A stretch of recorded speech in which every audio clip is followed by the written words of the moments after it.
देश दुनिया की रखी खबर, हर रोज हर शाम कानों कान सुनते रहें द लेंस पॉडकास्ट। रही अपडेट लेंस के साथ। नमस्कार, आज तारीख है 25 जनवरी, दिन रविवार। मैं हूं अरुण पांडे। आप सुन रहे हैं द लेंस का न्यूज पॉडकास्ट राउंड अप, जहां होंगी खबरें देश दुनिया की और आखिर में होती है खबर खास। देश कल यानी 26 जनवरी को 77वां गणतंत्र दिवस मनाने जा रहा है। इस मौके पर होने वाले आयोजनों को देखते हुए खासकर पंजाब, हरियाणा और केंद्र शासित प्रदेश चंडीगढ़ में सुरक्षा व्यवस्था को कड़ा कर दिया गया है। देश भर में प्रमुख प्रतिष्ठानों, बस स्टैंडों, रेलवे स्टेशनों और जिला मुख्यालयों के सरकारी भवनों पर सुरक्षा बढ़ा दी गई है। वहीं दिल्ली सरकार ने गणतंत्र दिवस के अवसर पर कुछ श्रेणियों के कैदियों की सजा में छूट की घोषणा की है। गृह मंत्री अनिल सूद ने बताया कि यह छूट दिल्ली की अदालतों द्वारा सुनाई गई सजा पाने वाले दोषियों पर लागू होगी। यह छूट भारतीय नागरिक सुरक्षा संहिता 2023 के प्रावधानों के अनुसार निर्धारित शर्तों के अधीन दी जाएगी। सरकारी बयान के अनुसार 65 साल से अधिक आयु की महिला कैदियों को, जिन्हें 10 वर्ष से अधिक की सजा हुई है, 90 दिनों की छूट मिलेगी। वहीं 5 से 10 वर्ष तक की सजा काट रही ऐसी महिलाओं को 60 दिन की सजा में कमी दी जाएगी। उधर इस साल के पद्म पुरस्कारों से सम्मानित होने वाले गुमनाम नायकों की सूची केंद्र सरकार ने जारी कर दी।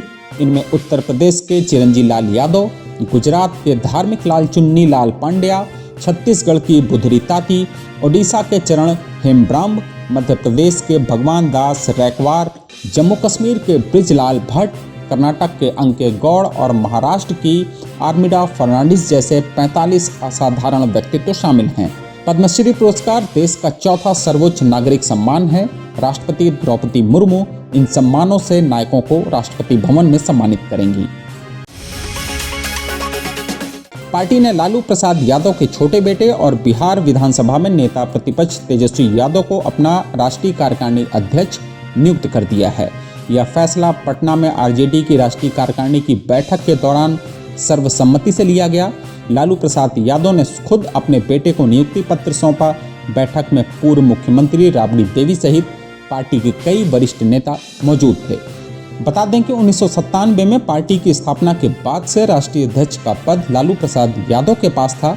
अब तेजस्वी यादव पार्टी के हाईकमान की भूमिका में आ गए हैं। उधर उत्तर प्रदेश के प्रयागराज में स्वामी अविमुक्तेश्वरानंद सरस्वती के धरना स्थल पर शनिवार देर रात हुए हंगामे के मामले में शंकराचार्य ने कल्पवासी थाना में तहरीर देकर अपनी जान, शिविर की संपत्ति और आश्रम के साधुओं को खतरा बताते हुए पुलिस से सुरक्षा की मांग की है। शंकराचार्य के समर्थकों का आरोप है कि ये युवक जबरन शिविर में घुसने और मारपीट करने की फिराक में थे, लेकिन भक्तों ने उन्हें रोक दिया। इस दौरान युवक आई लव बुलडोजर बाबा के नारे भी लगा रहे थे। उधर ईरान और अमेरिका के बीच जारी तनाव के बीच खबर यह है कि ईरान के supreme leader Ayatollah Ali Khamenei को सुरक्षा कारणों से तेहरान के एक विशेष अंडरग्राउंड सेंटर में स्थानांतरित कर दिया गया है।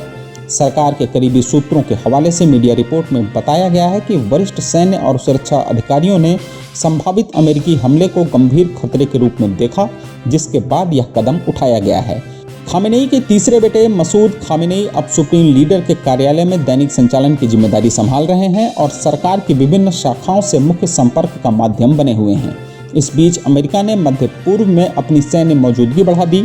अमेरिकी नौसेना का USS Abraham Lincoln carrier strike group फिलहाल हिंद महासागर में तैनात है और आने वाले दिनों में अरब सागर या फारस की खाड़ी की ओर बढ़ने की संभावना है। वरिष्ठ पत्रकार और लेखक मार्क टेली का आज दिल्ली में 90 साल की आयु में निधन हो गया। मार्क टेली को भारत में BBC की आवाज के नाम से जाना जाता था। उनका जन्म 1935 को तत्कालीन कलकत्ता में हुआ था। 1964 में उन्होंने BBC ज्वाइन किया। 1965 से वे भारत में BBC के संवाददाता बने और 1994 तक यहाँ BBC के ब्यूरो चीफ रहे। इस दौरान उन्होंने भारत की प्रमुख घटनाओं, 1971 के बांग्लादेश मुक्ति संग्राम, emergency, operation blue star, Babri मस्जिद विध्वंस और कई घटनाओं को विश्व स्तर पर निष्पक्षता और गहराई से कवर किया। BBC से रिटायर होने के बाद भी वे भारत में ही रहे और कई किताबें लिखी। जिनमें no full stops in India, the heart of India, up and about in India जैसी चर्चित रचनाएं शामिल हैं। उन्हें भारत सरकार द्वारा 2002 में पद्म विभूषण से सम्मानित किया गया था। और आखिर में जरा हटके में बात उस अफसर की जिसने पहली बार तैयार किया था गणतंत्र दिवस के परेड का ब्लूप्रिंट। साल था 1950। भारत पहली बार गणतंत्र बन रहा था। ब्रिटिश राज की आखिरी निशानियां मिट रही थी। सत्ता पूरी तरह भारतीयों के हाथ में आ रही थी। लेकिन सवाल ये था कि इतना बड़ा बदलाव कैसे इतने शांत, गरिमापूर्ण और परफेक्ट तरीके से हो। इस पूरे मिशन के मास्टरमाइंड थे NR पिल्लई। जी हाँ, देश के पहले कैबिनेट सेक्रेटरी। पंडित नेहरू उन्हें अपना सुपर अफसर कहते थे। पूरा प्रोटोकॉल, शपथ ग्रहण का क्रम, राष्ट्रपति को शक्तियों का हस्तांतरण, कौन कहाँ बैठेगा, परेड का तालमेल, सब कुछ NR पिल्लई के हाथ में था। उनके कंट्रोल रूम से ही सब कुछ कंट्रोल हो रहा था। फाइलें सीक्रेट और कॉन्फिडेंशियल मार्क थीं, क्योंकि ये सिर्फ उत्सव नहीं, सत्ता का साइलेंट ट्रांसफर था, बिना शोर के, बिना झटके के। और नतीजा 26 जनवरी 1950 को पहली बार सलामी गार्ड ने किसी ब्रिटिश को नहीं बल्कि हमारे राष्ट्रपति डॉक्टर राजेंद्र प्रसाद को सलामी दी। यह सब कुछ इतना सुंदर और अनुशासित हुआ कि दुनिया देखती रह गई। NR पिल्लई पर्दे के पीछे रहकर इतिहास रचने वाले महान अफसर थे।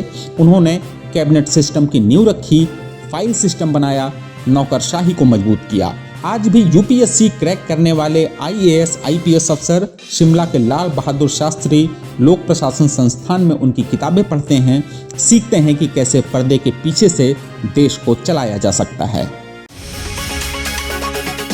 तो आज के लिए बस इतना ही। कल होगी फिर मुलाकात नई खबरों के साथ। खबरों को विस्तार से पढ़ने के लिए विजिट करिए हमारी वेबसाइट thelens.in। यूट्यूब के अलावा हमारे पेज को X, Facebook और Instagram पर भी फॉलो करें। शुक्रिया।